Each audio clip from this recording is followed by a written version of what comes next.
Alhamdulillahirrabbilalamin wabihi nasta'in wa umuri dunya wa din wassalatu wassalamu ala asrofil anbiya. Belajar.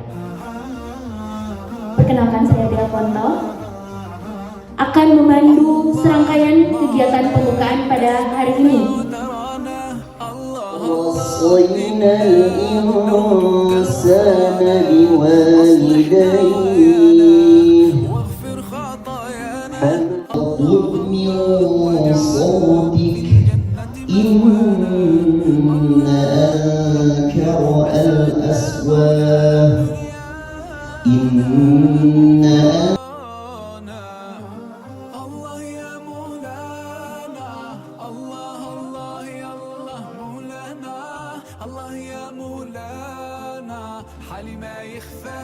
bahkan ajab sangat pedih. Allah menitipkan dua kenikmatan kepada kita yang harus kita syukuri. Nikmat keberislaman dan nikmat. Teman-teman, Bapak Ibu guru yang dirahmati Allah Subhanahu wa taala, workshop kita pada hari ini sangat-sangat menarik ya, karena kita juga mengusung tema yang sangat menarik. Bapak Ibu guru bisa baca di depan, temanya cerminan pendidikan dalam keteladanan Rasulullah Shallallahu Alaihi Wasallam. Insya Allah sebentar nanti akan kita kupas tuntas, akan kita kaji dalam 3 topik yang lebih spesifik. Jadi dalam sesi diskusi workshop ini ada 3 topik dan akan kita bahas satu persatu agar lebih rinci apa yang akan kita pelajari bersama. Dan tentunya Bapak Ibu guru sekalian yang dirahmati Allah SWT bisa melihat di depan ini bukan saya sendiri. Ya, saya ditemani oleh narasumber kita yang Masya Allah sangat luar biasa. Beliau ini merupakan salah satu dari praktisi Islamic Parenting. Beliau juga sebagai penulis buku serial Father Man yang tadi sudah sempat di-spoiler oleh ketua yayasan kita.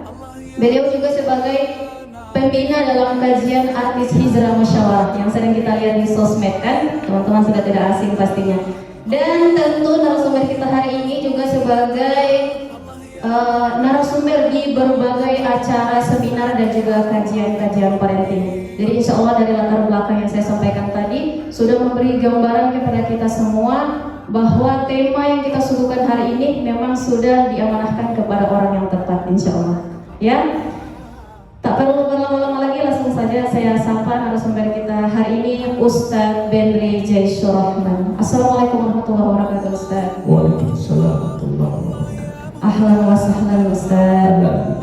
Ya, sebelum mulai saya ini agak penasaran dikit Ustadz, keadaannya Ustadz sekarang bagaimana dengan perjalanan yang bisa dibilang cukup jauh ya? Alhamdulillah. Sudah mencicipi makanan khas Kota Mobagu Ustadz? Suatu Lamongan itu saya sudah. Oh Masya Allah. Catat ya panitia, Soto Lamongan ya. Walau itu sudah nikmat. Alhamdulillah. Alhamdulillah. Jadi insya Allah bisa menjadi kesan baik ya. Saya juga ingin sampaikan Ustadz, kalau di Kota Mobagu ini terkenal orang-orang itu sangat ramah. Ya Alhamdulillah ya. Selain ramah kepada sesama juga ramah lingkungan. Ya. Jadi insya Allah teman-teman Bapak Ibu guru yang dirahmati Allah SWT, kita akan mulai sesi workshop hari ini dengan materi pertama, yakni tentang urgensi pendidikan anak dalam Islam. Gitu. Saya sempat searching di beberapa jurnal dan juga nonton videonya Ustadz juga sih dari narasumber. Ternyata Ustadz pembahasan tentang pendidikan anak ini dibahas di banyak buku, jurnal, juga beberapa pakar-pakar parenting gitu. Ini menggambarkan bahwasanya sepenting itu pendidikan anak, wabil khusus dalam pendidikan Islam. Bahkan beberapa influencer juga saya sempat nonton mengundang langsung narasumber kita yang ada di depan ini untuk membahas tentang bagaimana sih parenting anak terutama di dalam lingkup Islam. Nah insya Allah teman-teman sekalian, ini akan kita bahas pada materi pertama oleh narasumber kita yang sangat luar biasa. Saya langsung persilakan, disilakan Ustaz. Masya Allah, jazakillah khair. Bismillahirrahmanirrahim. Assalamualaikum warahmatullahi wabarakatuh. Innal hamdalillah nahmaduhu wa nasta'inuhu wa nastaghfiruh wa na'udzu billahi min syururi anfusina wa sayyiati a'malina. Man yahdihillahu fala mudilla lahu wa may yudlil fala hadiya lahu. Asyhadu an la ilaha illallah wahdahu la syarika lah wa asyhadu anna Muhammadan abduhu wa rasuluhu alladzi la nabiyya ba'dah. Rabbana atina min ladunka rahmah wa hayyi lana min amrina rasyada. Rabbi ishrah li sadri wa yassir amri wahlul 'uqdatam min lisani yafqahu qawli wa ba'du. Ikhwatal iman a'azakumullah jami'an. Yang kami mulakan kami hormati Ketua Yayasan Al-Falah Ustaz Bisman Sibuan, ya, SPD, dan juga yang kami mulakan kami hormati Kepala Bidang Pendidikan tidak hadir, ya, sini disebutkan Ustaz Ferianto Puluh hadir. Yang kami mulakan juga kami hormati Kepala Sekolah SDIT An-Nahal Ustazah Birnawati Momilo, dan juga kami mendapatkan hormati Kepala TKIT An-Nahal, ya, Ustazah Silvana Baharudin, dan tentu buat para asatizah, para guru, ikhwan wa akhwat fillah, ya, jomblo lillah dan jomblo lillah. Saya dapat kabarnya. Ya, memang tragisnya jadi jomblo, ya. Ya, ATM aja udah bersama nih, masih mandiri, ya. Ya. Jangan sampai ngajarin matematika. Ya repot kalau jomblo guru matematika, ditanya siswanya segitiga sama kaki, bapak sama siapa?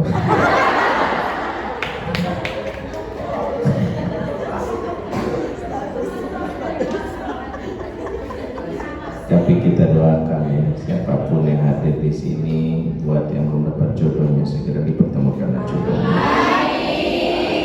Ya aminnya kenceng kelamaan jodoh.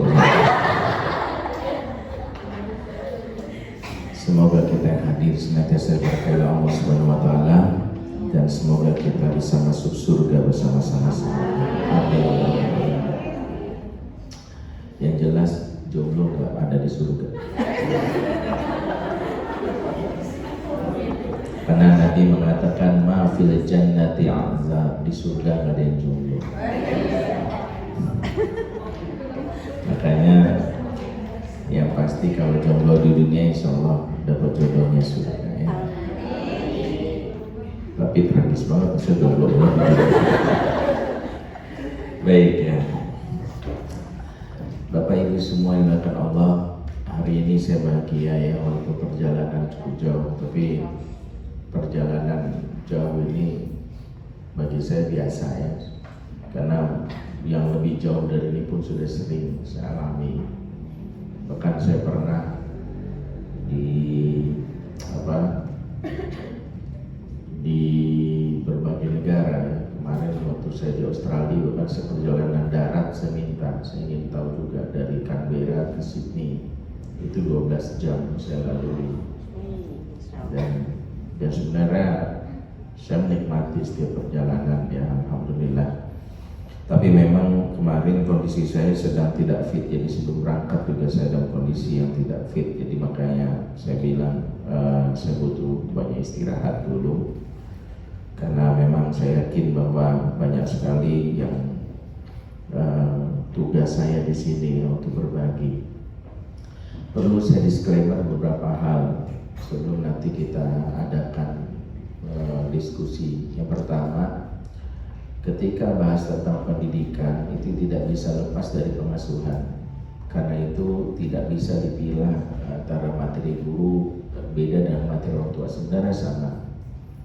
Karena Nabi SAW itu ketika ingin mengajarkan sahabat, itu disebutkan dalam hadis riwayat Tirmizi, Nabi itu waktu mengajarkan istinja, ya, kepada sahabat. Nabi memulai pembukaannya begini, innama ana lakum bimazilatil walidu alimkum. Sesungguhnya antara aku dan kalian seperti ayah terhadap anak yang mengajarkan. Jadi Nabi itu memulai materinya justru dengan sebuah namanya validasi relationship. Jadi ternyata anak-anak itu dia bisa jadi kebutuhan terhadap gurunya itu bukan kebutuhan akan akal, tapi kebutuhan akan jiwa. Dan itu diperoleh dengan validasi relationship, alias oh dia bisa menjadi pengganti ayahku yang mungkin sibuk selama ini. Oh dia menjadi pengganti ibuku yang mungkin sudah meninggal. Itu penting bagi anak. Itu penting. Makanya kalau saya berasal dari suku Minang, saya orang Padang. Kalau di Padang itu guru itu tidak dipanggil dengan ustaz. Ya. Ada yang tahu orang Padang manggil guru biasanya Buya, Buya Hamka. Buya itu dari kata Abuya, artinya ayahku.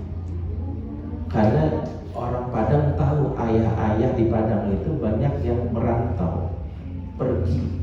Mereka tuh tidak ada di rumah. Sehingga para ustadz-ustadz itu memposisikan panggil saya Buya, supaya engkau tahu ayahmu yang hilang itu tergantikan dengan ayah yang mengisi jiwa. Dan itulah sebenarnya cara orang Padang menerjemahkan sirah Nabi.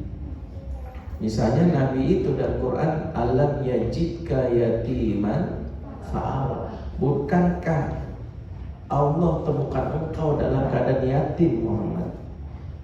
Fa'awa, maka Allah naungi keyatimanmu.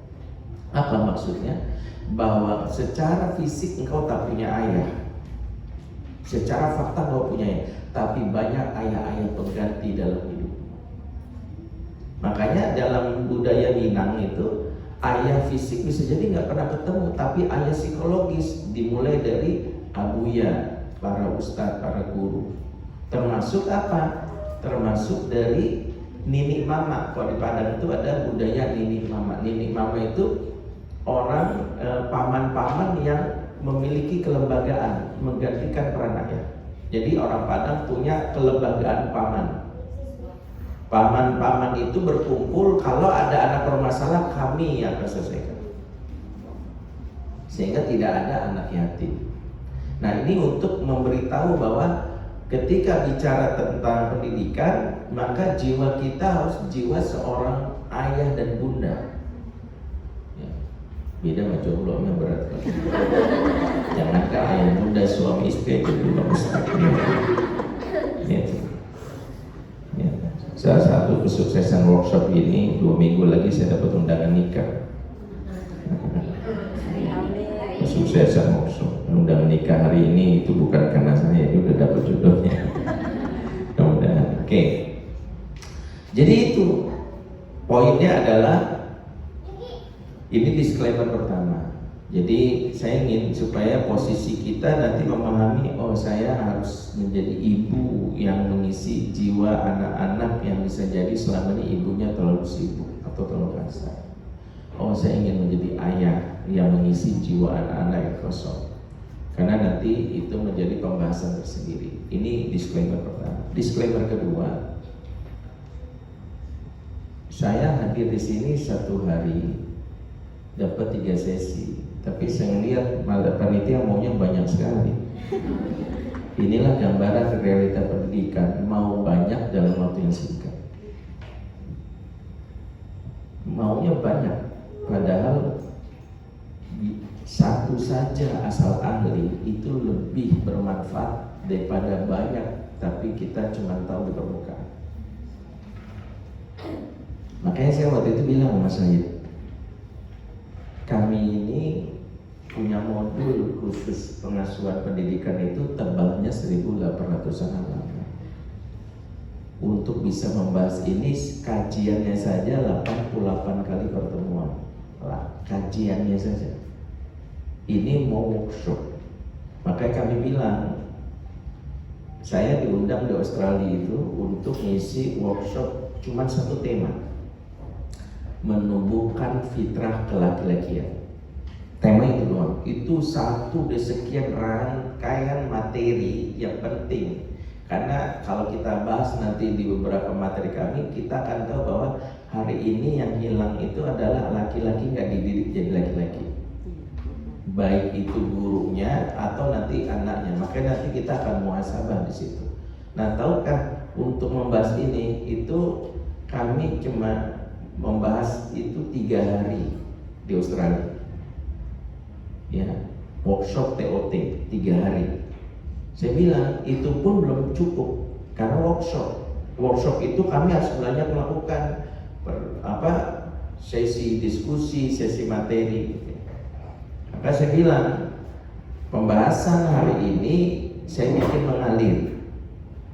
Kalau nanti ada yang perlu kita lanjutkan, kita lanjutkan. Kalau ternyata PR, jangan berpikir, wah padahal kan kita minta 3-3-nya. Karena gini, pembahasan tentang tahapan pendidikan anak saja itu butuh 10 kali pertemuan. Karena kita harus membahas dari bagaimana Quran itu menceritakan fase-fase yang tidak singkat. La tarkabunna tabaqan an tabaq. Kamu akan melewati fase kehidupan itu setahap demi setahap. Untuk melewati fase kehidupan setahap, kita harus tahu bahwa anak-anak dari bayi itu punya ciri khas. Ciri khas bayi dengan ciri khas balita berbeda. Makanya ada fase disebut tufula saghirah, tufula kabir, itu panjang. Saya lagi berpikir keras dari semalam tuh, ini bikin saya susah tidur sebenarnya. Saya harus bicara apa gitu. Saya bilang sama Syahid, staf saya, idealnya materi guru ini tim kami yang mengisi, karena saya ini sebenarnya bukan seorang pelatih yang baik, karena saya ini konseptor saja. Kami punya tim namanya Fit Federal Intensive Training yang memang menjadi konsultan pendidikan di berbagai lembaga. Cuman sayangnya kami sangat eksklusif karena kami hanya menjadi konsultan maksimal 2 dalam setahun. 2 lembaga, jadi 2 itu tidak kami terima supaya ada pendampingan. Nah, kalau pengen sekedar workshopnya itu ada workshop yang lebih menurut saya lebih praktis ya oleh tim kami.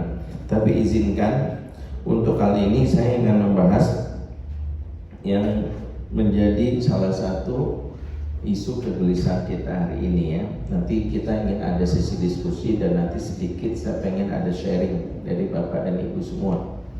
Ya, jadi kita ingin bagaimana membahas ini karena kami selama ini melakukan pengkajian yang lumayan panjang mengenai masalah pendidikan, termasuk juga nanti masalah yang terkait dengan bagaimana pendidikan ini mampu menjawab tantangan akhir zaman. Ya, jadi Nabi itu sudah memberi isyarat tantangan akhir zaman dan sebenarnya pendidikan itu harus melewati tantangan itu. Tapi kita memulai hari ini dengan bagaimana selayang pandang pendidikan, sehingga saya membuat judul materinya mau dibawa kemana anak kita. Karena ini terkait dengan hal yang sangat fundamental. Pertanyaan ini membuat kita menyadari kita ini mau sampai ke titik mana. Karena salah satu kelemahan pendidikan adalah gak jelas mau menuju kemana. Dan ini salah satu problem. Kalau orang gak jelas tujuan, kemungkinan 2. Makanya para guru itu harus tahu tujuannya mau kemana, termasuk tujuan buat dirinya. Orang itu harus punya misi hidup, mau menuju kemana. Makanya kalau orang nggak punya misi hidup, kemungkinannya cuma 2. 1, dia akan mundur saat diuji. Mundur saat akan diuji. Contoh, saya misalnya dari Kota Mobagu ini mau ke Manado, itu tujuan saya. Ya, kalau ditanya Ustadz ngapain ke Manado? Kalau saya cuma bilang nggak tahu, iseng aja. Kali aja di sana ada yang menyenangkan, ya ntar aja lihat di sana. Bahasa saya ntar aja lihat di sana. Maka begitu saya sampai, saya nggak tahu kota Minahasa Selatan misalnya, yang saya ingat misalnya, ternyata di sana ada misalnya maaf banjir. Di sana biasanya jalan macet. Saya aduh malas capek, saya balik arah. Sebagian besar orang banyak yang ketika diuji itu nggak ingin ketujuh. Kenapa? Karena dia nggak tahu mau ngapain, sehingga begitu uji mundur. Menjadi guru juga gitu, karena nggak tahu tujuannya, begitu diuji dia sedikit mundur. Makanya di Indonesia ini ada dua jenis guru. Ada guru ideologis, yang kedua guru tragis. Ini jujur. Guru ideologis itu kalau ditanya dia jelas mau ngapain. Makanya dia pada beberapa situasi yang dia nggak bisa kendalikan, dia tetap berjuang. Kalau guru tragis, mohon maaf, umumnya adalah guru yang dia jadi guru sendiri sejak awal. Kalau ditanya, ya soalnya saya daftar ke PNS nggak diterima, saya daftar ke Pertamina nggak diterima, diterimanya di bagian pengisian pom bensin. Jadi saya mendingan jadi guru, lumayan lah gajinya, nanti 2 tahun kalau udah terkumpul modal saya keluar jadi pengusaha. Itu guru tragis. Nah, guru tragis itu memang itu. Nah, guru ideologis, dia itu memang tahu mau kemana. Nah tadi, ketika nanti diuji, dia nggak akan mundur. Baik, saya diri izin. Sekarang saya ingin bahas 3 pilar pendidikan dulu. Kita semua punya mindsetnya sama dulu. Ini pilar yang harus dikuatin. Sekolah bertanggung jawab memfasilitasi pilar ini. Pertama adalah rumah. Ini penting. Kalau kita masih menganggap sekolah itu yang bisa menyelesaikan masalah anak, kita akan capek. Makanya saya bilang yayasan sebagai wadah bertanggung jawab untuk memfasilitasi rumah menjadi tempat pembelajaran yang sama. Kolaborasi itu wajib. Saya termasuk yang setiap mendapatkan pengaduan guru, saya bilang selesaikanlah dengan kebijakan. Selesaikanlah dengan kebijakan.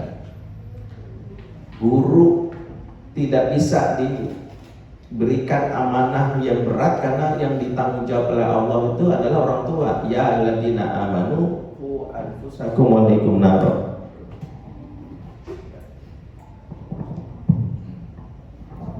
Ya. Jadi guru itu apa ya? Berarti saya nggak boleh jauh-jauh di sini. Sinyal. Oke. Jadi nggak bisa guru dibebankan. Sementara kita lupa bahwa anak-anak itu yang bertanggung jawab adalah orang tuanya.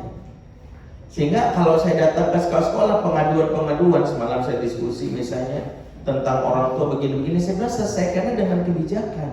Apa? Bapak, ibu mau sekolah ke anak sini, mau nggak ikut program pendidikan orang tua? Saya bilang, kalau ingin membereskan negeri ini, kita harus melibatkan rumah. Dan ketahuilah, sekolah esensi pendidikan itu bukan di sekolah. Sekolah itu ijtihad para ulama. Dulu nggak ada sekolah. Dulu rumah. Setiap orang tua bertanggung jawab. Sekolah itu hadir beberapa tahun setelah di zaman dinasti Umayyah. Itu adalah atas kebutuhan, tapi tidak menghilangkan esensi rumah. Hari ini sekolah sangat dominan dan memang riset menurut Global Parenting Survey, Indonesia adalah negara dengan tingkat ketergantungan tertinggi terhadap sekolah nomor 2 setelah India. Jadi ketergantungan pendidikan dan sekolah itu nomor 2, dan itu yang tidak baik. Itu tidak baik. Kenapa? Karena akhirnya ketika masa pandemi, ketika akhirnya kita dipaksa sekolah itu libur dalam tanda kutip, saya nggak tahu kalau mau bagus libur juga nggak di sekolah libur ya. Saya pikir COVID cuma di Jakarta doang. Saya ada COVID juga ya. Iya.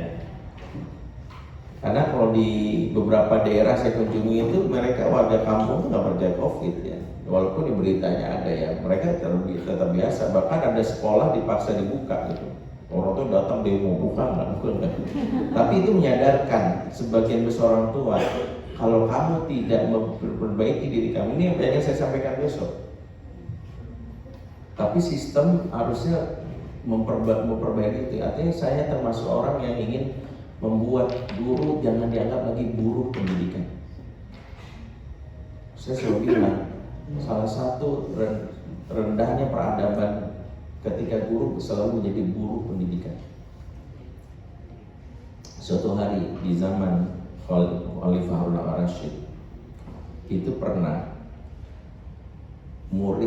anaknya Khalifah Rashid yaitu Al-Amin dan Al-Ma'mun itu belajar dari seorang guru namanya Al-Kisai. Al-Kisai ini guru hadis. Beliau ini guru hadis. Nah, Al-Kisai ini mengajarkan adab kepada Al-Amin dan Al-Ma'mun. Al-Amin dan Al-Ma'mun itu sampai tahu betul bahwa bagaimana cara bagaimana dapatkan keberkahan itu dengan memuliakan gurunya. Ada kebiasaan unik dari putra raja ini. Setiap gurunya datang ataupun nggak selesai ngajar, mereka berebutan yaitu memasangkan sendal ke kaki gurunya. Mereka berebutan. Itu sampai mereka kalau bahasa kita sweet gitu, diundi siapa yang sayang. Akhirnya hari ini Al-Amin, besok Al-Amin, sampai akhirnya mereka berkesimpulan bagaimana kalau kita berbagi aja, pas sendal kanan kamu, sendal kiri saya. Itu sampai gitu. Peristiwa ini terdengar oleh Harun al-Rashid. Harun al-Rashid itu memanggil sang guru. Kemudian ditanya Al-Kisai, apa kata dia kepada guru? Man aqrabun nas fi hadzal bilad. Siapa manusia yang paling mulia di negeri ini? Dia bertanya pada sang guru. Sang guru dengan polos menjawab, "Tab'an anta." Tentu Anda. Karena Anda dipilih dan tentu karena kemuliaan Anda, maka Anda jadi raja. Lantas Harun al-Rashid menilai tidak. Orang yang paling mulia di negeri adalah orang yang sampai putra mahkota memasangkan sendal. Nah, sang guru merasa khawatir ini sindiran atas kesalahan dia. Lantas dia bilang, maafkan saya. Kalau begitu besok saya tidak akan mengizinkan putra Anda melakukan itu kepada saya. Dia khawatir, lalu marah. Justru terbalik kata Rasul, justru saya akan mencegah Anda melakukan itu ke anak saya. Kemudian Rasul mengeluarkan satu kalimat yang saya baca di kitab ini, dan inilah yang penting. Apa kata dia? Ketahuilah, ya, diangkatnya peradaban dilihat dari bagaimana seorang murid memperlakukan gurunya, dan direndahkannya peradaban dilihat dari cara murid memperlakukan guru. Jadi tinggi dan rendahnya peradaban itu tergantung cara memuliakan. Makanya saya termasuk dalam hal ini menjaga hak guru. Saya termasuk mengatakan pada yayasan, kalau orang tua komplain pada guru, keluarkan anaknya, didik sendiri. Saya bilang Anda tidak beradab. Dan harga diri seorang guru itu lebih penting untuk menjaga kemauan dia. Dan itu penting. Saya nggak akan bicara lain. Saya akan bicara tentang nggak akan negeri ini bangkit. Karena guru selalu jadi buruh pendidikan, dituntut, disalahkan. Saya ustadz dari bidang ini, tapi ketika saya meminta anak saya belajar sama guru, saya nggak akan minta guru itu melakukan di luar kapasitasnya. Dan saya selalu katakan, makanya saya bilang, karena saya kan homeschooling. Dan anak saya tidak pakai konsep homeschooling. Dia namanya street schooling. Konsep homeschooling itu maksudnya konsep, sebenarnya saya membuat kurikulum sendiri. Tapi yang penting saya menjelaskan gini, saya tidak pernah pakai konsep guru datang ke rumah. Saya bilang, kamu yang datang ke guru, bukan guru datang ke rumah. Saya nggak kenal konsep privat datang ke rumah, kan? Satu, karena banyak sekali adab yang tidak tegakkan guru datang ke rumah. Guru nunggu duluan, anak-anak masih mandi, itu nggak beradab sebenarnya.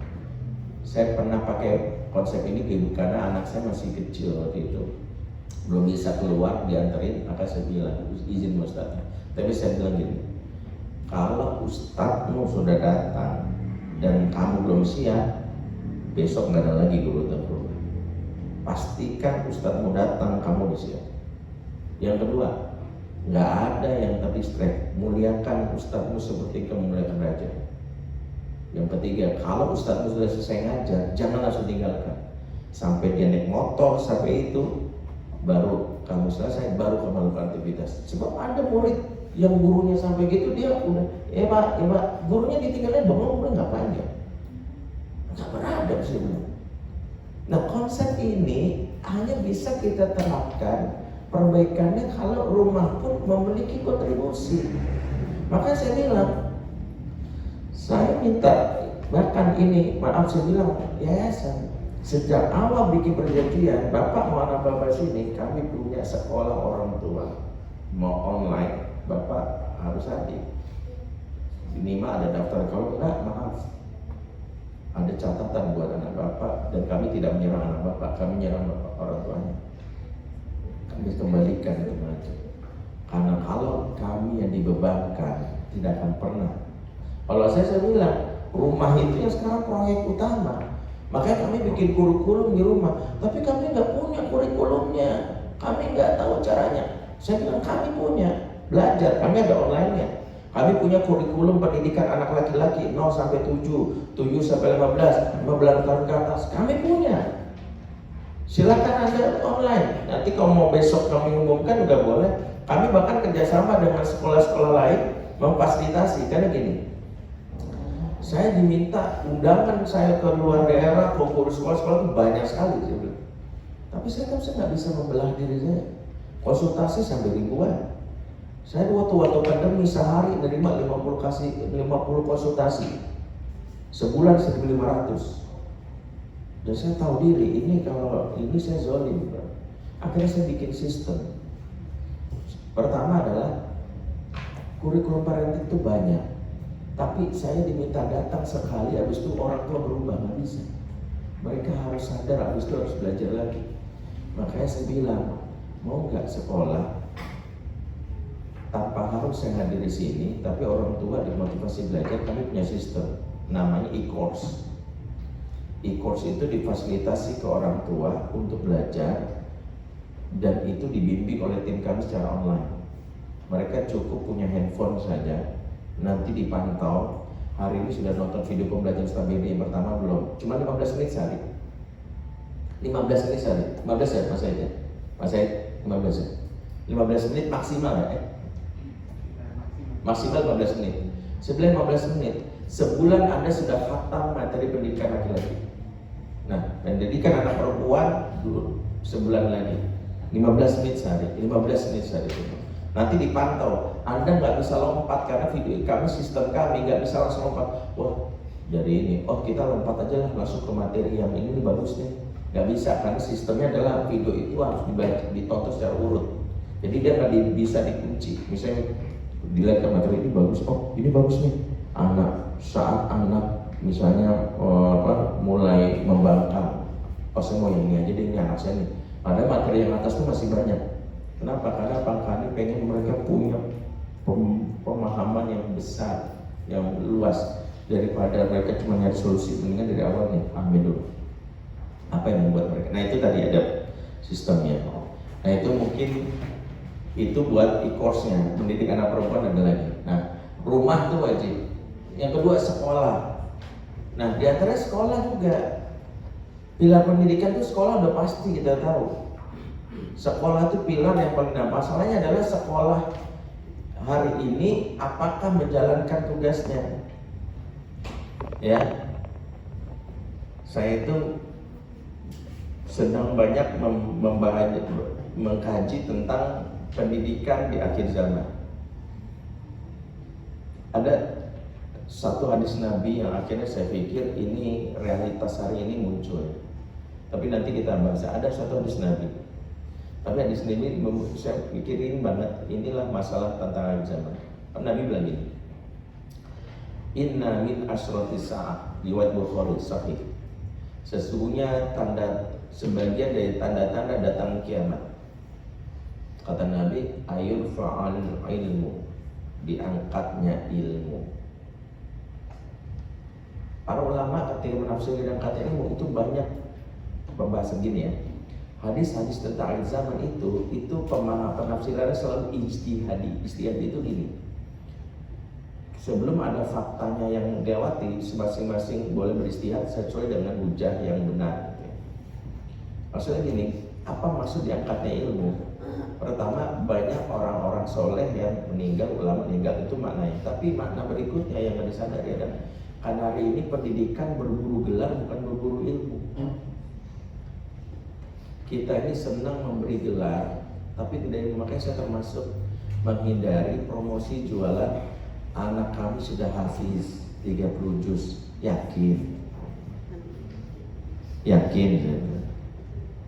itu gelar, tapi kalau dites belum tentu. Ini pengalaman saya jadi juri di sebuah program TV dan membuat saya akhirnya berpikir nanti saya akhirnya mundur dari beberapa program program besok, mungkin terakhir di Ramadan itu saya masih tampil di Hafiz FCTI Hafiz Indonesia. Tapi akhirnya saya merenung ya, ada yang harus saya jangan sampai terlibat dalam proyek industrialisasi pendidikan, termasuk industrialisasi Hafiz Quran. Karena saya ngerasa saya berdosa ketika di lapangan banyak hal yang jauh dari apa yang sesuai dengan idealisme saya. Saya pernah diundang jadi juri di Samarinda. Ya, bayangkan Kalimantan aja ibu kotanya Samarinda, kamu sama siapa?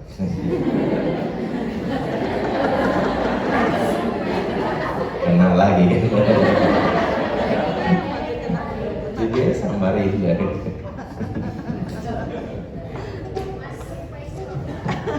Waktu saya di Samarinda, itu saya diminta menjadi juri Hafiz Cilik audisi.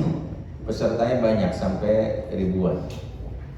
Nah, syarat jadi Hafiz Cilik itu adalah minimal hafal 2 juz dan mereka itu maksimal 8 tahun syaratnya.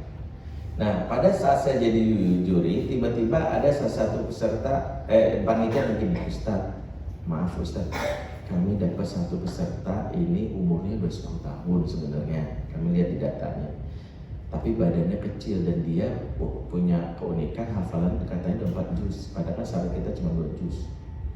Menurut Ustaz gimana? Ya nggak mungkin juga lah, kita nggak boleh berdusta, tapi badannya masih kelihatan kecil Ustaz, orang nggak tahu bahwa dia umurnya sebenarnya 10 tahun. Saya bilang, kita kalau sejak awal udah berbohong itu sudah tidak berkah. Oh kalau gitu gimana Ustaz, kita tolak aja anak-anak ini? Oh enggak, tetap aja dia tetap boleh audisi, tapi urusan di belakang kita lolos atau enggak itu urusan kami, yang jelas gak bakal lolos. Karena kan resiko, kalau ternyata dia tampil nanti ada tetangga-tetangga bilang, loh kok dia kan udah 10 tahun, pasti tetangganya tahu. Itu udah ikut tes, datang dia. Siapa namanya? Sebutlah namanya.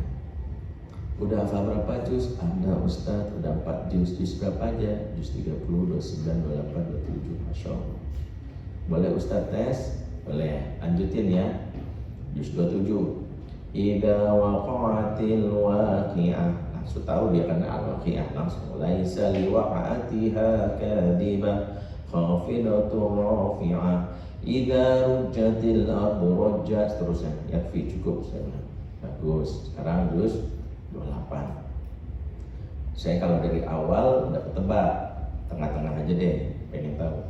Lanjutin. Ya ayyuhalladzina amanu hal adullukum ala tijarah. Langsung asof sudah tahu. Ala tijaratin tunjikum min adzabin alim. Lanjut ya. Oke, cukup bagus. Juz 29. Kalau dari awal tabarok udah tahu, di tengah. Yang tengah-tengah ayatnya, lanjutin ya.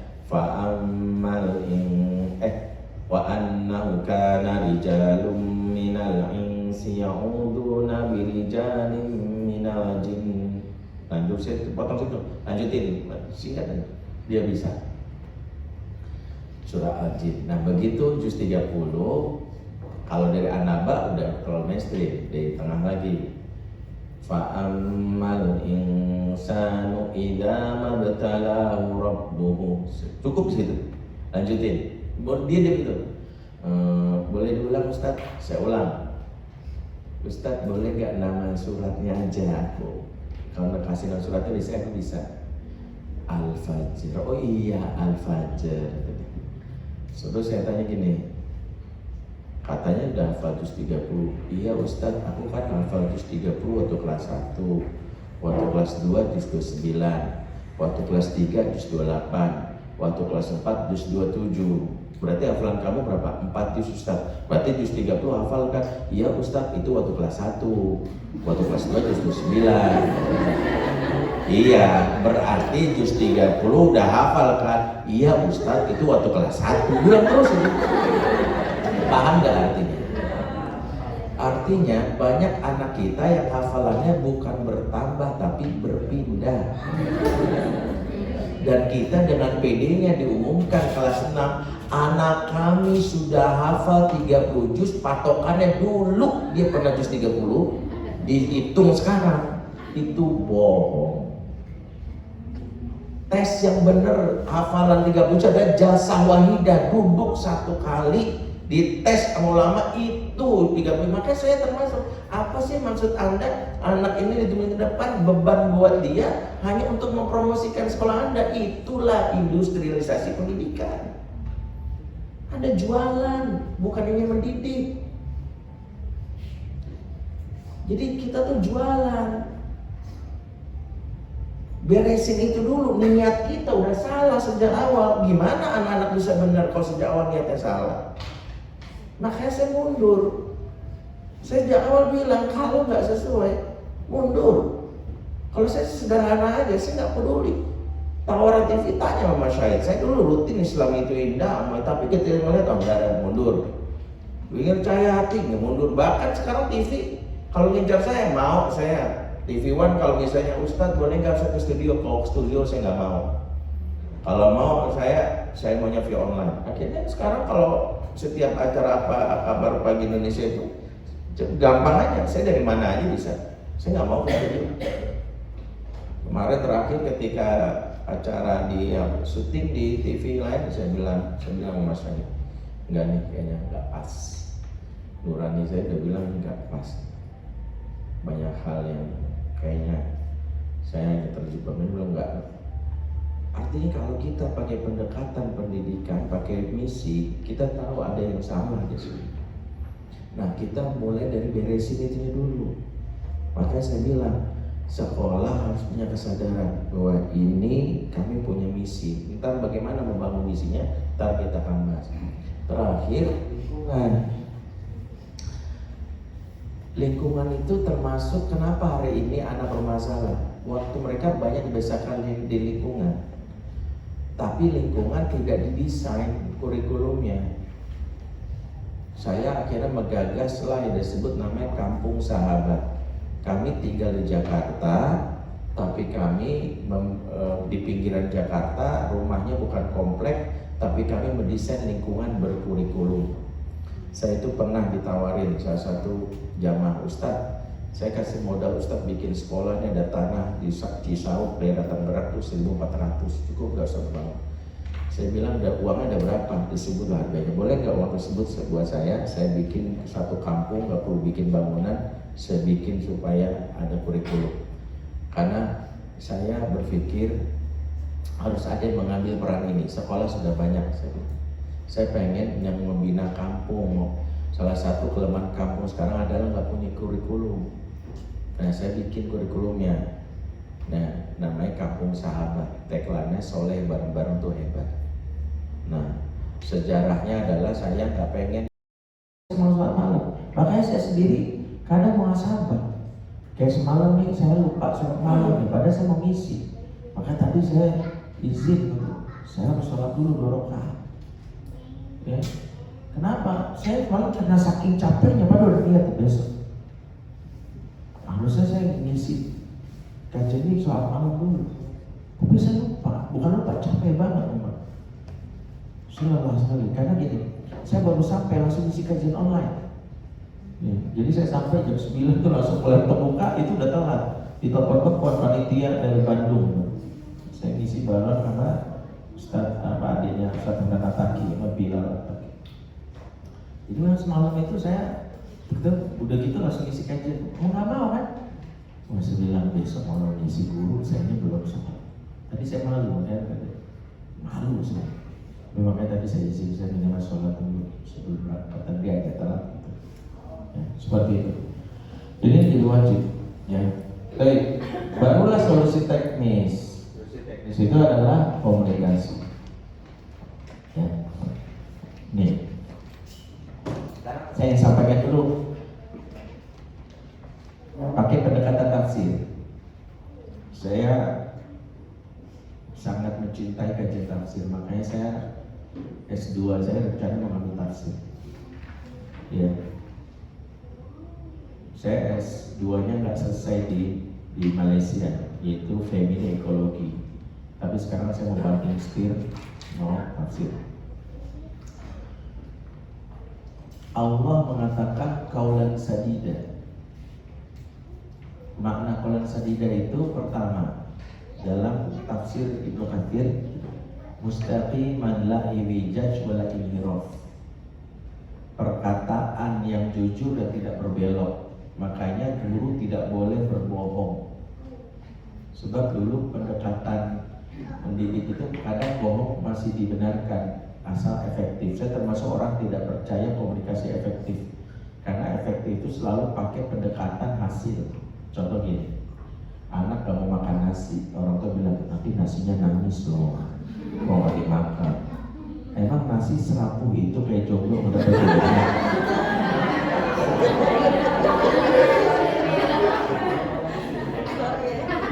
Karena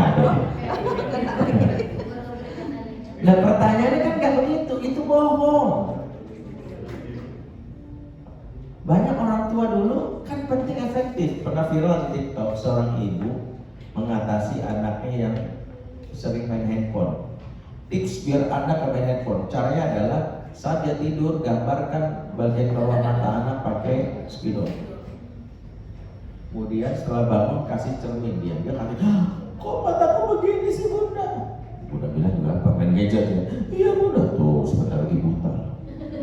Buta nanti, aku gak mau. Bukan main gadget, mau gak? Gak mau buta, gak mau.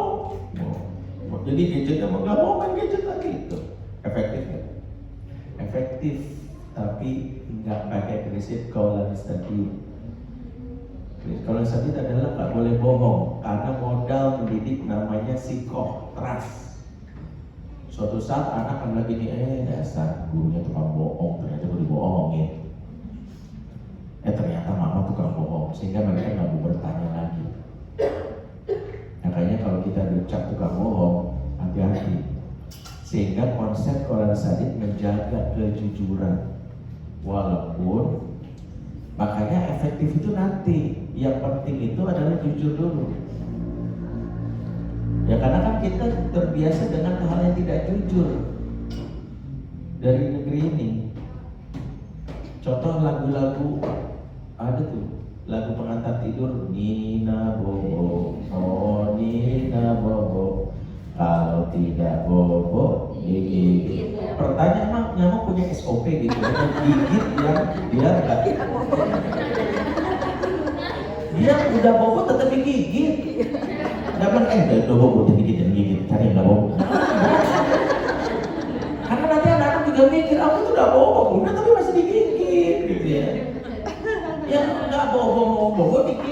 Kecuali bilang kalau nggak pakai autan digigit nyamuk itu boleh sambil promosi gitu. Itu kan kebohongan. Sebelum di mana ceritanya nyamuk itu ya bobo nggak bobo digigit aja. Emang dia sudah jadi sponsor sebuah produk kan enggak. Artinya kita juga peka dalam urusan begini. Kalau saya nggak mau nyanyiin itu pada anak saya.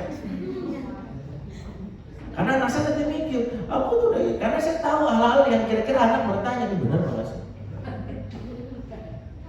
Kayak bintang kecil di langit yang biru. Pertanyaan caranya bintang langit biru. Bintang tuh adanya kapan?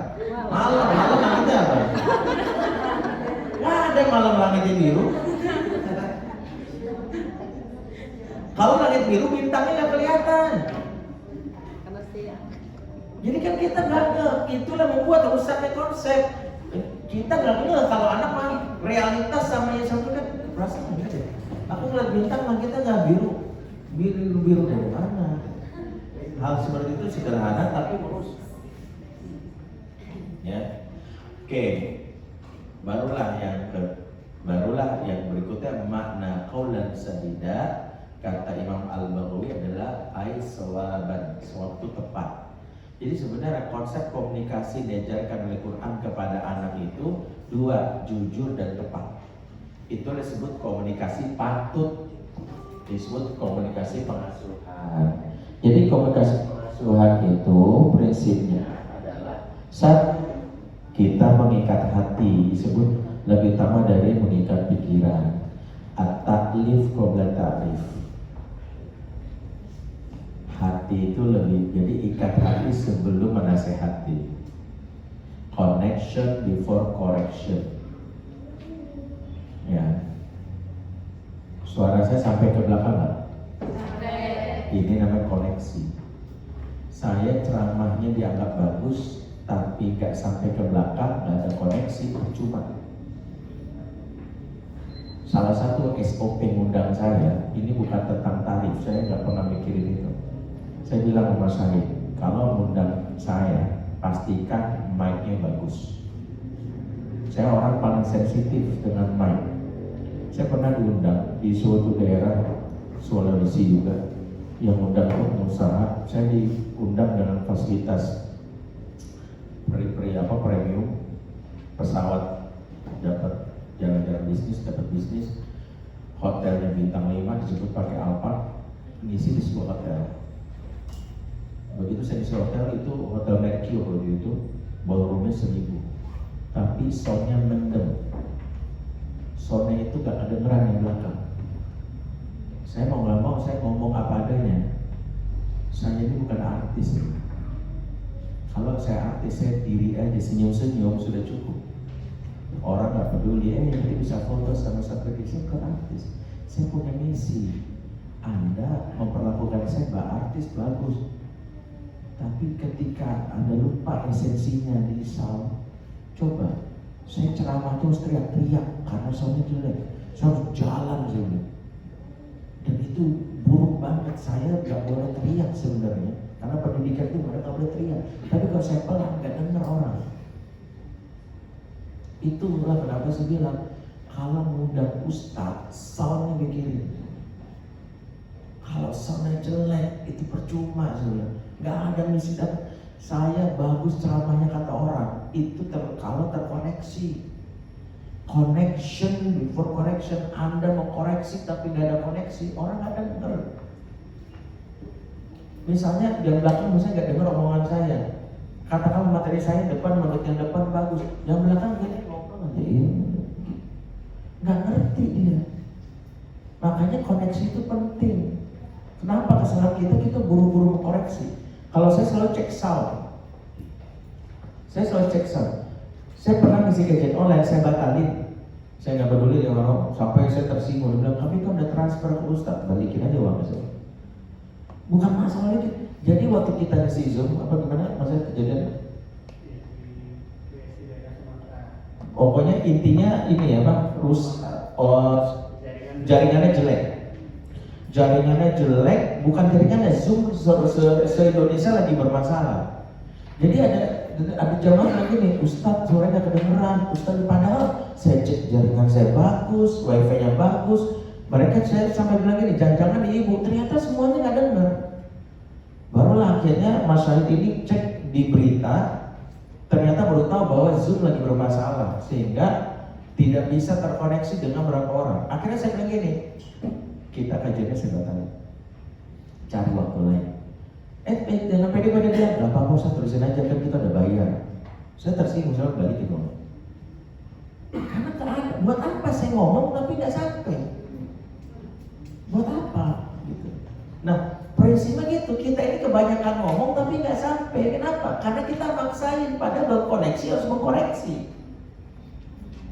Anak-anak kalau nggak terkoneksi, langsung kita koreksi. Kalau anak zaman dulu masuk kuping kiri, keluar kuping kanan. Kalau anak zaman now, nggak gue biarin masuk kuping gue satu. Jadi iyalah, kalau masuk kuping kiri, keluar kuping kanan masih ada yang nyangkut. Makanya saya bilang, fokuslah mengikat hati. Sehingga kalau kita datang itu nggak fokus mengikat hati, kita akan keteteran. Makanya masalah kedua, kagak bergembira dalam keadaan wa ma arsalnaka illa mubasysyiran wa nadhira. Tidaklah kau diutus Muhammad kecuali kasih kabar gembira dan peringatan.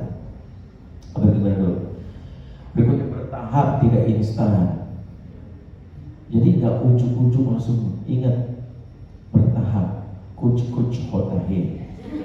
Tahu nggak artinya kuc hotahe? Step by step. Saya baru tahu tuh terjemahannya. Jadi itu bertahap, tidak instan. Makanya berpikir gini, kita bicara hari ini belum tentu berarti berubah hari ini. Berpikirlah 10 tahun lagi dia baru ingat masa itu. Ya. Jadi saya itu makanya ada hal yang saya baru lakukan itu berapa tahun lalu, anak-anak baru datang, baru ngomong sekarang, aku ingat banget Abi pernah ngomong begini. Jadi pernah di kampung sahabat, saya kan menggunakan kampung anak-anak yang ada yang bapaknya kabur, ibunya, pokoknya gitu lah. Nah, ada satu anak namanya Pasha, ya bukan Pasha umum. Dia itu boleh jadi dulu disebut biang keroknya anak. Kalau bersolat berisik banget, bercanda, nendang, apa ya.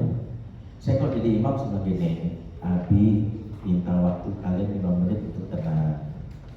Bisa tenang ya, malaikat sudah mencatat. Yang kedua, kalau kalian sholat bercanda, Abi nggak hukum, tapi Abi nggak pengen kalian rugi. Jadi sholatnya kalau bercanda diulang, jadi nggak dihukum ya, diulang aja supaya nggak rugi. Paham ya? Sholat penuh berisik tuh, paksa diborongkan dengan selesai sholat, saya bilang, Tasya, yang lain diulang. Tapi ulang aja, nggak mau rugi ya. Akhirnya diulang, baru anak-anak sadar. Kalau misalnya ulang terus kan capek.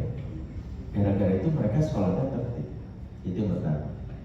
Yang kedua, si Pasha ini masih nggak berubah. Dan saya ulang, mau tetap aja dia. Gak itu senang. Akhirnya pas selesai sholat, saya bilang, Pasha duduk sini. Dia kan udah mau salaman ya, duduk. Abi mau bicara, saya zikir dulu subhanallah. Sini saya bilang subhanallah. Ikutin, gak apa-apa mau ikut, kalau enggak diam aja. Terus setelah itu saya bilang ke Pasha, boleh Abi doain Pasha. Saya pegang ininya, ubur-uburnya. Ya Allah, jadikanlah Pasha anak yang rajin dalam sholat, semangat dalam berbagi diri, dan menjadi anak yang tertib dan santun. Amin. Selesai. Silakan Pasha. Saya ngomong doa di depan anak ini ngikutin Nabi. Nabi itu kalau nasihatin itu bukan di kamu ya. Nabi mendoakan di depannya. Itu disebut namanya doa jariyah. Jadi Nabi sering mendoakan anak di depan. Seperti Nabi mendoakan anak yang mau zina. Allah matahhir qalbahu wasin farajahu wa fitzan bahu. Nabi doain Abu Abbas, Allah mafaqihu fi diwali mutamil. Nabi doain seorang sahabat Nabi Waqqas, Allahumma sakit rometa wa ajib da'watahu. Nabi itu sering mendoakan di depan anak supaya, kata Imam Nawawi, mengajarkan 3. 1, yaitu tentang tauhid. Yang kedua, kepedulian. Anak itu senang doain sama seperti kita, didoakan juga senang. Yang ketiga, harapan. Jadi doa itu mengajarkan harapan yang dia tahu, oh bapak pengen saya begini. Saya cuma bilang, apa yang saya sampaikan ke Pasha itu memang belum dampak hari itu.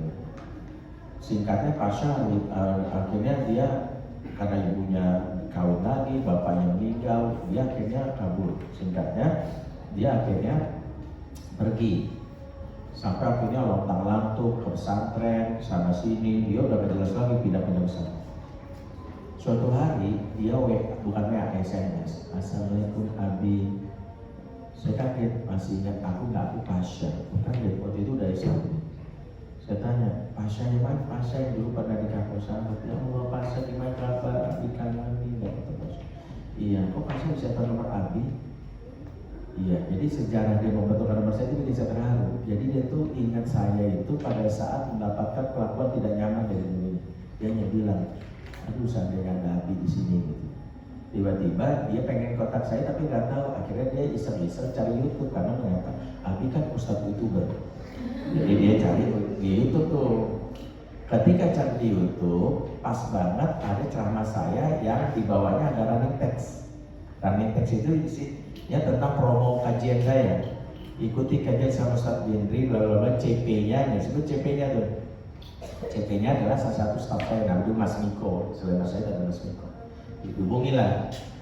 Akhirnya dia bilang, ini kali aja CP-nya Abi Haris kan langsung. Assalamualaikum, saya Pasha, bla bla bla bla. Dia bilang, Mas Miko nanya, ini siapa? Enggak, pengen tahu nomornya Ustaz Bindri. Bisa nggak? Buat apa? Aku muridnya dulu, pernah ngurus sahabat gitu. Bisa. Oh gitu, karena Mas Miko dia berpikir nggak ada masalah. Karena biasanya saya senang kalau ada apa dikasih nomor saya. Akhirnya dia dapat nomor saya hanya untuk menyapa nomor. Dan satu yang saya ingat kalimatnya gini, aku cuma ingat aja, Abi pernah ngusap kepala aku dan doanya. Itu beliau terjadi. Jadi itu disebut namanya meninggalkan kenangan. Jadi jangan buru-buru, jadi bertahap. Kemudian fokus pada proses bukan hasil. Bukan proses, ya bukan hasilnya. Nggak ada yang bisa menjamin prosesnya. Nah barulah terakhir tepat sasaran itu tepat. Nah nanti kita bahas nanti sesuai. Pertama sesuai situasi. Pengasuhan itu harus sesuai situasinya. Ya, bisa gini pagi hari masih siang tuh bedain suasana emosi lebih berbeda. Makanya kalau pagi itu jadi mood booster. Kalau pagi itu membuka dengan pertanyaan yang happy. Misalnya Nabi sudah mengatakan gini, haro'aha minkum mubaghyatahu. Siapa di antara kalian yang mimpi indah semalam? Makanya pagi-pagi Nabi nggak pernah nanya tugas. Nabi nggak pernah nanya tugas, nanya apa. Nabi siapa yang mimpi indah semalam? Yang kedua, sesuai usia. Anak TK, anak SD, kalau di situ ada buku anakologi. Itu buku yang nulis guru saya, sahabat saya, Ayah Irwan Iradi. Itu menjelaskan stimulasi tiap anak usia itu beda-beda. Kenapa guru TK harus atraktif? Itu ada penjelasannya. Di guru TK itu wajib atraktif. Tangan ke atas, tangan ke samping, tangan ke depan, duduk yang rapi, hore. Itu guru TK. Makanya kenapa Nabi kalau ngomong sama balita itu gak sungkan menggerakkan mukanya. Dan sebuah riwayat Nabi menjulurkan lidah depan cucunya Umamah. Nabi pernah lagi sedang ceramah khutbah, tiba-tiba Husain lewat. Nabi memainkan bahasa tubuhnya menggoda Husain. Tidak bisa lewat. Nabi itu sama anak kecil sangat atraktif. Dan Nabi, makanya Nabi bisa menjulurkan lidah. Dan Nabi kan lakukannya kalau Umar lewat.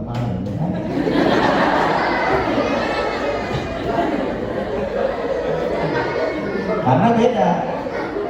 Kesalahan kita itu memposisikan anak sama, anak TK tangan dan anak SMA semuanya tangan, nggak pas. Maka saya bilang kadang-kadang anak SMA merasa apa sih kayak anak kecil. Karena guru TK disuruh ngisi anak SMA, semua anak SMA tepuk semangat, itu anak TK. SD kelas rendah tapi anak SMP digituin. Semangat.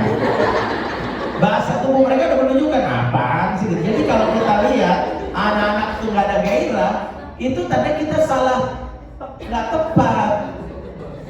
Kenapa kalau anak TK kenapa semangat semuanya? Tepuk semangat, kok tidak karena pas. Makanya cirinya gini, kenapa ya treatment saya kok nggak membuat mereka berkah? Berarti nggak tepat sasaran. Karena salah satu tepat usia. Nah, sesuai tabiat kullu ya'malu ala syakilatihi. Masing-masing manusia bertindak berdasarkan syakilah. Syakilah itu tabiat. Ya, makanya Nabi memperlakukan sahabat itu beda-beda. Ada sahabat yang melo, Abu Bakar.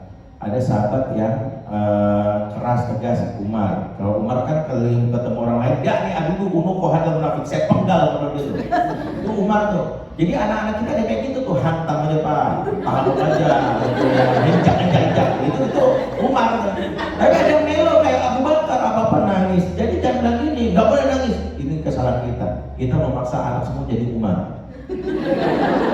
Tapi bisa jadi Abu Bakar, jadi ada anak pemalu. Usman itu pemalu loh. Dia sedikit bicara. Dan kita selama ini menganggap anak malu nggak laki banget. Siapa bilang? Anak malu itu Utsman di zaman ini. Ada anak yang humoris kayak Nuaiman al-Ansori. Ini kalau kita bahas panjang, tapi ini kisah para sahabat. Juga Nabi itu mentreatment sahabat beda-beda. Sehingga kita harus tahu kenapa anak ini tabiatnya gini. Ini penting ya. Terakhir sesuai jenis kelamin. Mulai sadar kalau laki-laki nggak sama dengan perempuan. Makanya kami bikin modul pendidikan anak laki dan perempuan, termasuk mengenali fitrah laki dan fitrah perempuan. Selama ini kita salah menerjemahkan fitrah laki-laki dan fitrah perempuan, sehingga ada laki-laki nggak jadi laki-laki, ada perempuan nggak jadi perempuan. Ini bahayanya. Kata Allah dalam surat Al-Imran 36, walisaddakaru laki-laki nggak sama dengan perempuan.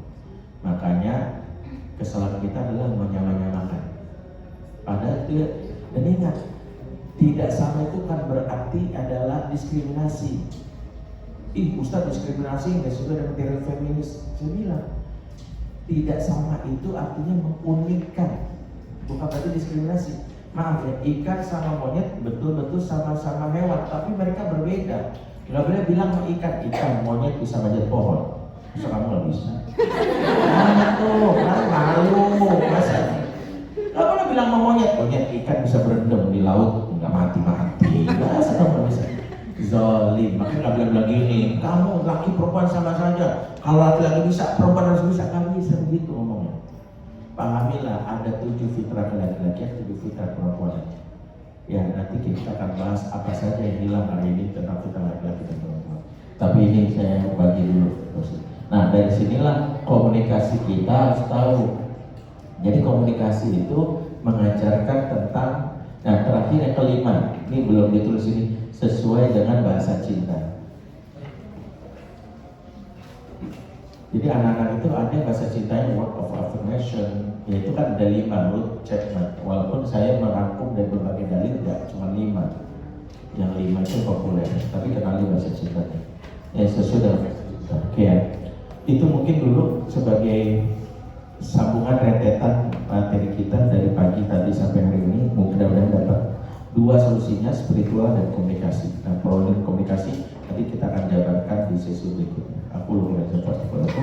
Wassalamualaikum warahmatullahi wabarakatuh. Waalaikumsalam warahmatullahi wabarakatuh.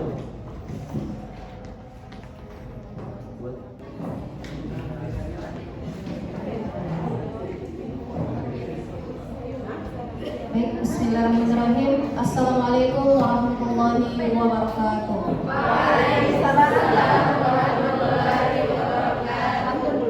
Bapak Ibu guru yang dirahmati Allah Subhanahu wa taala, mari sama-sama kita buka sesi ketiga diskusi workshop pada hari ini dengan melepaskan basmalah. Bismillahirrahmanirrahim. Ya, sebelumnya saya ingin menyapa terlebih dahulu selamat datang kepada Bendahara Yayasan Al-Falah Kota Mopagu. Saya sebut dengan takzim Ustaz Adi Rahmat. Selamat bergabung Ustaz. Alhamdulillah, saya mau cek semangatnya dulu sebelum kita mulai kembali, karena tadi sudah makan siang, harusnya lebih semangat lagi. Takbir! Allahu Akbar! Takbir! Allahu Akbar! Masya Allah, teman-teman sudah siap lanjut diskusi sesi ketiga? Iya! Alhamdulillah, kalau sudah siap saya ingin sampaikan terlebih dahulu biar kita bisa nyambung ya dari materi sesi pertama sampai pada sesi ketiga saat ini. Yang pertama kita sudah mendengarkan sama-sama materi yang dijelaskan tentang urgensi pendidikan anak dalam Islam. Kemudian tadi juga sudah nyambung dengan parenting sesuai usia anak, ya sudah disambung pada sesi pertama dan kedua.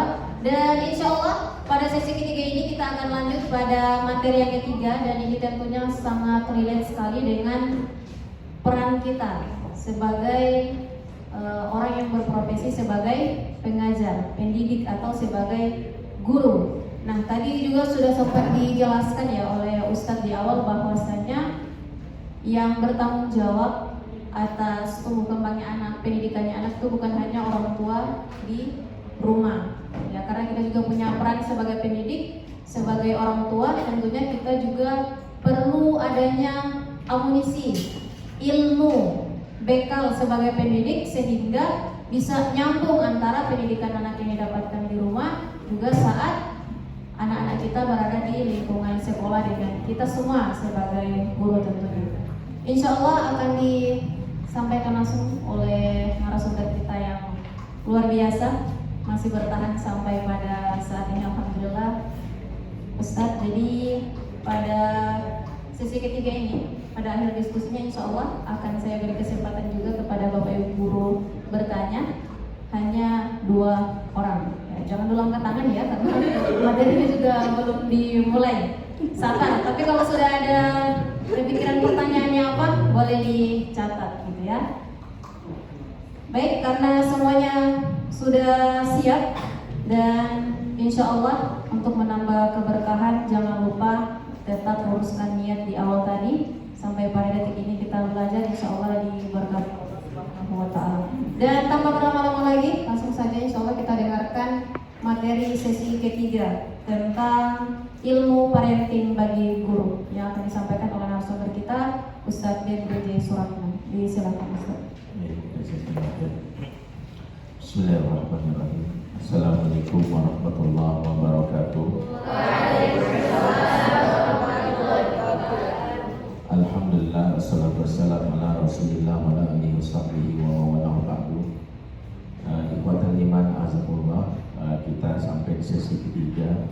Sekarang sudah pukul 3 sore. Setelah tadi mungkin kita istirahat, bahkan sudah makan.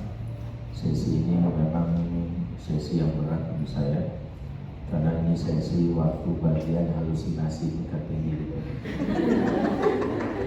Jadi memang kalau setelah makan siang itu kajian-kajian itu nggak efektif ya. Jadi mata kita sudah banyak halusinasi. Jadi ngeliat orang gemuk dikit tuh kayak kasur nih. Jadi maunya pengen tidur gitu. Makanya saya paham betul nih, makanya ini berat buat kita semua, buat saya juga. Tapi saya ingat hadis Nabi, walaupun korelasinya beda, tapi Nabi bilang gini, innal izomal jaza ma'a izomil bala. Sesungguhnya besarnya pahala tergantung besarnya tingkat kesulitan. Jadi kalau begitu kalkulasi pahala kita, sesi siang ini yang masih mau fokus bakal mencatat, ini lebih besar pahalanya 2 kali lipat daripada tadi pagi. Ya, makanya yang mau terus fokus. Saya tadi masih merasa berhutang dengan pertanyaan yang ditanyakan. Sebelum saya menjawab ya, tapi ada pertanyaan yang saya jawab singkat. Terutama tadi pertanyaan, tadi siapa? Ikhwan tadi nanya? Antum ya.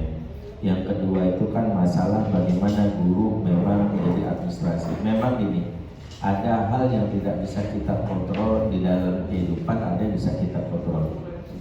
Yang bisa kita kontrol itu apa yang bisa kita lakukan. Yang tidak bisa kita kontrol itu adalah sistem yang membuat kita dipaksa untuk berada dalam situasi tersebut. Maka salah satu tugas kita adalah mengupgrade. Diantaranya adalah apa-apa yang menjadi keresahan kita ini jangan dibenarkan. Kok saya kayaknya cuma bagian administrasi aja ya.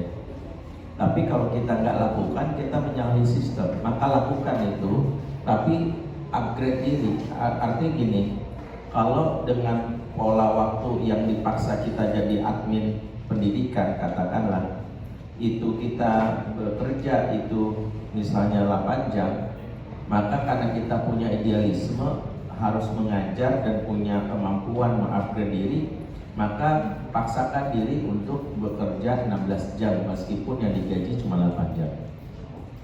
Karena Allah tidak akan pernah menyia-nyiakan kerja keras kita. Percayalah, guru yang di sisa waktunya lebih banyak mengupgrade diri karena dia tahu kalau cuma jadi admin pendidikan gak berkembang, maka dia yang mengupgrade diri, ikut seminar diam-diam walaupun gak dibayar oleh yayasan, dia ikut misalnya kajian online diam-diam walaupun ongkos sendiri, ini yang kelak Allah akan bayar apa-apa yang selama ini dia korbankan. Percayalah, saya banyak menemukan orang-orang begitu. Sehingga kalau kita dipaksa dalam tanda kutip, sistem membuat kita sekarang jadi admin di sekolah, ngurusin administrasi, nggak apa-apa. Kita nggak bisa keluar lepas karena saya tahu itu adalah sesuatu yang sudah digariskan. Tapi jangan membuat kita akhirnya diam saja. Ya sudahlah, karena kondisi begini. paksakan dikit. Dan itu yang ingin saya sampaikan. Itu yang jawaban yang kedua. Yang ketiga, masalah yang tadi Ustazah tanyakan termasuk dengan kolaborasi. Saya tadi sudah pengantar di awal, pendekatan paling penting mensinergikan. Jadi gini, kenapa orang tua saat ini tidak bisa menjadi contoh